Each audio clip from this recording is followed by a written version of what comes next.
মাওলানা মামুনুল হক সাহেব আজও কারাগারে বন্দী। আল্লাহ যদি চান হয়তো আগামী সপ্তাহখানেকের মধ্যে আল্লাহ চাইলে তাকে আমাদের বুকে ফিরিয়ে দিতে পারেন। আমরা আশা রাখি, দোয়া করি।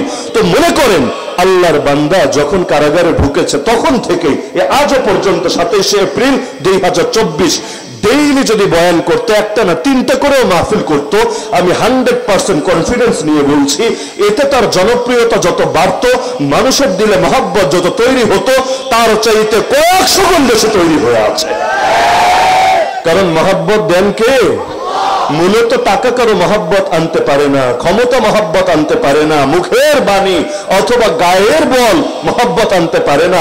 সেই হাদিসে আছে প্রথমে মহব্বত করেন আল্লাহ নিজে, এরপর জিবরিল আমিনকে ডেকে বলে, জিবরিল আমি ওরে মহব্বত করি, তুইও কর না। জিবরিল আমিন তাকে মহব্বত করে, এরপর আসমানে গিয়ে ঘোষণা দেয়, আরে ফেরেশতারা কি করো তোমরা? আল্লাহ নিজে বান্দাকে মহব্বত করে, আল্লাহ মহব্বত করার কারণে আমি জিবরিল তাকে মহব্বত করি। তোমরা পিছিয়ে থাকবো কোন দুঃখে? তোমরাও মহব্বত করো না। এরপর আসমানের ফেরেশতা জমিনে নেমে নেমে ঘোষণা দিতে থাকে, এই কান দিয়ে শুনি না, তাতে কি? এই কানে ঠিকই ঢুকে যায়, অন্তরের মধ্যে ঠিকই পৌঁছে যায়। কারণ এই কান দিয়ে শুনলে যতটা বিশ্বাস করতাম, আল্লাহর কসম নবীর জবান থেকে যখন জেনেছি এর চাইতে 1000 গুণ বেশি বিশ্বাস করেছি। আমার এই কান ভুল করতে পারে, আল্লাহর নবীর হাদিস কখনো ভুল হতে পারে না। তো নবী জানিয়ে দিয়েছেন, আসমানের ফেরেশতা জমিনে এসে তখন ঘোষণা দিতে থাকে, আসমানে সবাই মহব্বত করে ফেলেছে তাকে, তোমরা আর বাকি থাকবো কোন দুঃখে?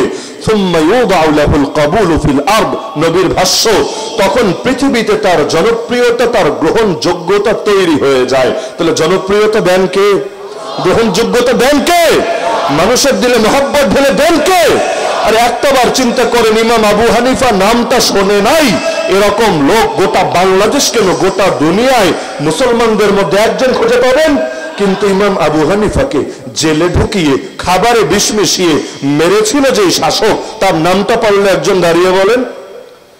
আলেম ওলামারা হয়তো বললে বলতে পারবে, সাধারণ মানুষ ওই নামই তো আলোচনায় আসে না যে কে তাকে বিষ খাইয়ে মেরেছে। ইমাম আহমদ বিন হাম্বল নাম শোনেন নাই এরকম লোক আছেন নাকি এখানে? অথচ ইমাম আহমদ বিন হাম্বলকে তিনজন শাসক, একজন না, একজন, তারপর আরেকজন, তারপর আরেকজন, 3 প্রজন্ম, 3 শাসক লাগাতার আল্লাহর এই বান্দাকে তার সহি আকীদার কারণে জুলুম করেছে। এত এত জুলুম হলো, এত এত আগ্রাসন হলো, কিন্তু আজ দেখেন ইমাম আহমদ এত 1000 বছর পরও মুমিনদের দিলে ঠিক রাজত্ব করছে। ইমাম আহমদের মৃত্যু 241 হিজরিতে, আর 1445 হিজরি, কত বিশাল এক গ্যাপ আর ডিস্টেন্স। এরপরও তার মহব্বত আজও প্রতিটা মুমিনের হৃদয়ে রয়েছে। কিন্তু যেই 3 বাদশা মিলে তাকে পিটিয়েছে তাদেরকে চেনে তাকে।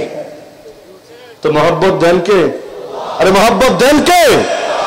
মহব্বত এটা কৃত্রিম ভাবে হাসিল করা যায় না। মনে করেন ফেরাউনের লাশটা পর্যন্ত এখনো আছে না?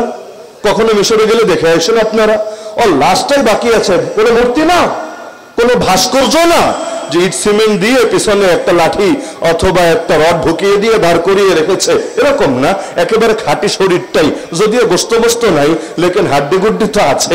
এই যে শরীরটা নিয়ে বেচারা বাকি রয়েছে, মূর্তিও না, ছবিও না, ভাস্কর্য না, ডাইরেক্ট বডি, তাতে কি হয়েছে?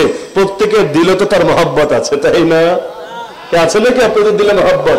তার মানে মহব্বত শুধু সামনে থাকলে আসে এমন না। নবী মুসাকে দেখি নাই, দেখার আশাও বাহ্যিক ভাবে নাই।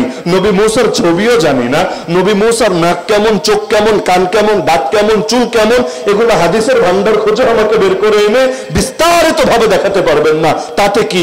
দেখি নাই তাও ভালোবাসি, ফেরাউনকে দেখেছি তাও ঘৃণা করি। কারণ দেখা অদেখা মূল বিষয় না, আদর্শ মূল বিষয়। আদর্শের জন্য যারা জান কোরবান করে আল্লাহ তাদেরকে মরার পরেও জমিন অমর রাখে।